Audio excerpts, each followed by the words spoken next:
When Drop announced the Sense75 last fall, before taking orders, they sent some prototype versions out to a few different keyboard enthusiasts, and let's just say it didn't really go that well. This keyboard is packing an unabashedly premium price point of $350 for the black version, or $400 for the white version that we have here. Now, since those early prototypes, Drop has made some changes based on the reviews that they got, so now is this keyboard worth the $350 or $400 price tag? Well, let's dive in and check it out. Thanks for watching 9 to 5 Toys. Be sure to like, subscribe, and enable notifications with that bell icon so you don't miss any upcoming videos. Hey everyone, I'm Jordan with 9 to 5 Toys. Now, Drop is not new to the custom keyboard or pre-built keyboard market. They have quite a few different offerings on their website, even have a kind of mechanical keyboard community where they do different reviews, do different group buys of different switches, and they've been around it for a while. They've even released some of their own keyboards before. We went hands-on with the 65% Drop Alt a couple of years ago. But the Sense75 is something a little bit different. This is Drop's take on like the ultra premium typing experience keyboard. It's a 75% layout, so that means it does have the function row across the top with some navigation keys, arrow keys down here at the bottom, and a rotary knob in the corner. So this can be turned.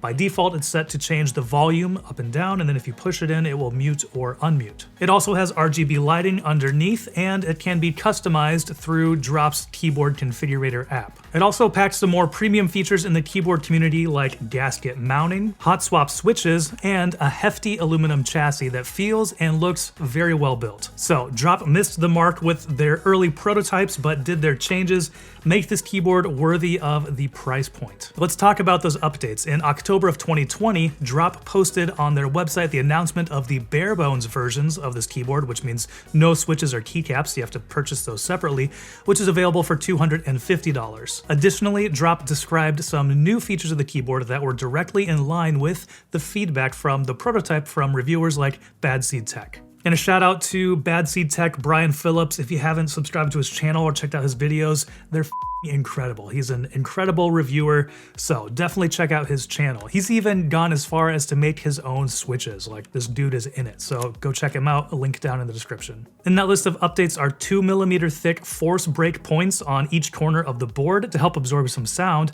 and foam between the PCBA and switch plate. 2 separate layers of foam sit between the PCBA and the bottom of the case that can be left in or removed to tweak the sound and gasket feel of the keyboard. Drop also now includes a pre-cut fitted sheet of PCB tape for those who want to mod the keyboard even more. Those updates really do closely align with some of the feedback that Drop was getting on the Sense75 from those early prototypes. Now here are just some of the overall specs of the keyboard. The Sense75 has 84 keys, making it a 75% layout.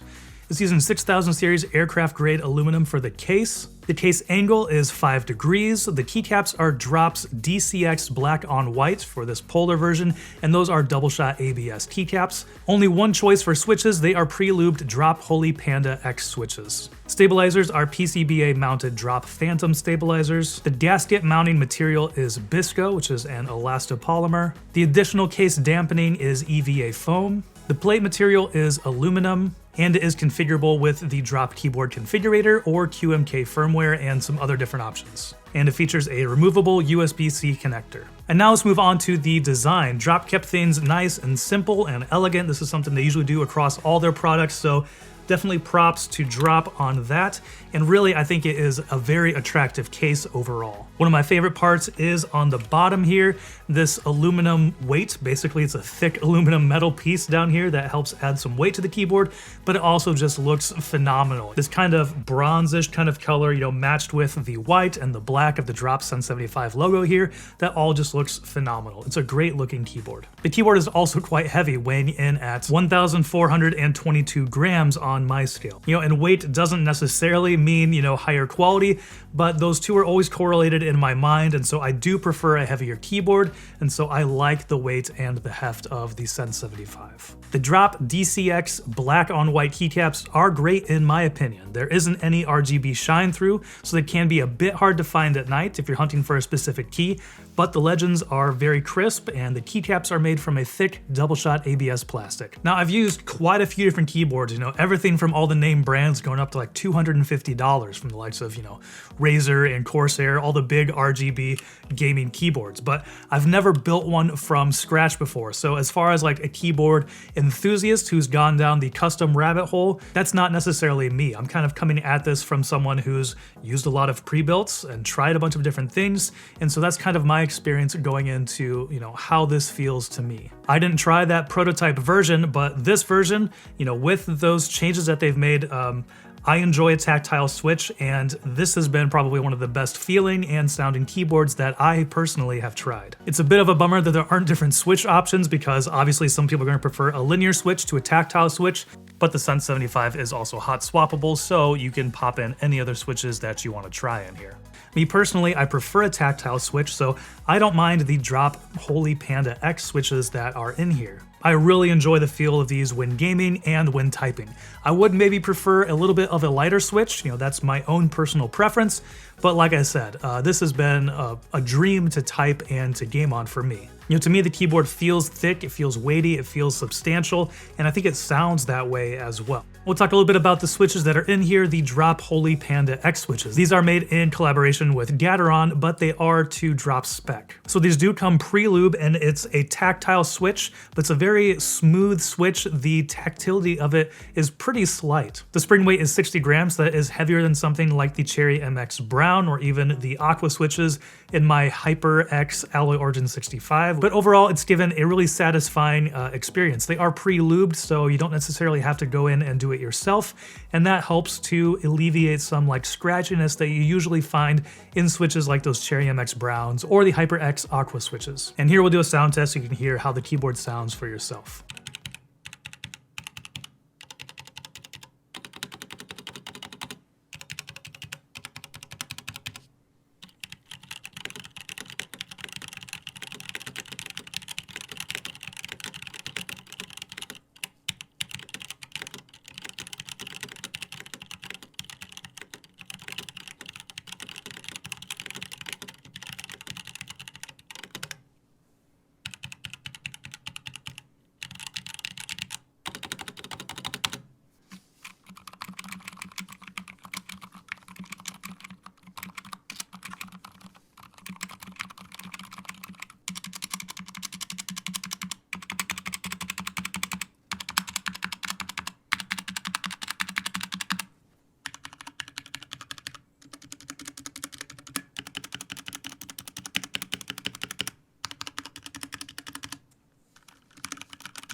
I know that these switches aren't the favorite of some other keyboard enthusiasts, and for me, in my experience, I do like them. It makes me wonder what, one of these top tier keyboards that some other enthusiasts talk about, what that would actually sound and feel like. So, but for me, who doesn't quite have that experience, this thing has been incredible so far. All right, now let's move on to some things that I don't like. I must be spoiled by some of the bigger brands like Razer and Corsair with their software for customizing the keyboard. It is a little bit harder to do on the Drop Sense75. They do have their Drop keyboard configurator, which will work, but for me, right out of the box, running through their setup guide on how to make that work, it didn't work. I had to do some extra steps to get it to work. Well, in their setup guide, it explains, how to get the keyboard configurator to work. That didn't work for me, so I had to follow a tutorial online to create and download and flash my own custom QMK firmware for this keyboard. Once I did that and applied it, then everything worked as it should, but it didn't do that out of the box, which was a frustrating experience. It's not fun to have to troubleshoot a brand new premium $350 or $400 keyboard. Once all that was sorted, everything was fine. It was easy to make changes to both keybinds and to lighting within the configurator. You don't have to reflash or anything, it just kind of saves it automatically. Another thing I don't like, and this is something a lot of other reviewers have talked about, is the RGB on here. Now it's nice to have, there's no shine through on the keycaps on top, so it's not super bright up top. The underglow lighting is really good in theory, but because of the spacing of the lights and the proximity of the front of the case to a desk, it's not like the soft seamless underglow that you would maybe expect. It's a little more spotty. It's almost like a Christmas tree light kind of effect. We can pick out the individual LEDs. So even though they have that diffused layer, it's not quite as diffuse as what you would hope it would be. All right, so now let's get into why, I think everybody hates this keyboard. For someone like me who, like I said, doesn't have a whole lot of experience building completely from scratch custom keyboards, this thing is great. Is it $350 or $400 great? I don't know.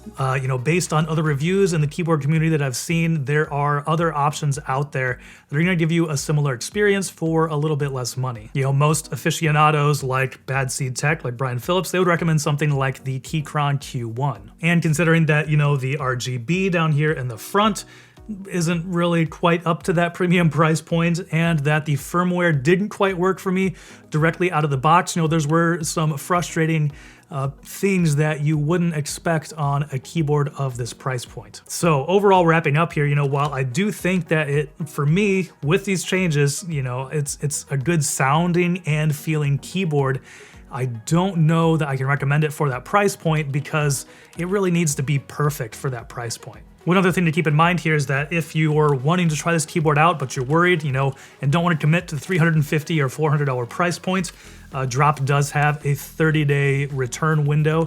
If you want to try this out, realize it's not for you, and then send it back. All right, well, that's going to do it for this video review of the Drop Sense75. Let us know what you think about it down in the comments below. Have the changes made it something that you want to actually check out, or is it, still something that most people hate? And thanks for watching. If you enjoyed this video, please give it a thumbs up so others can find it easier and consider subscribing. This is Jordan with 9to5 Toys.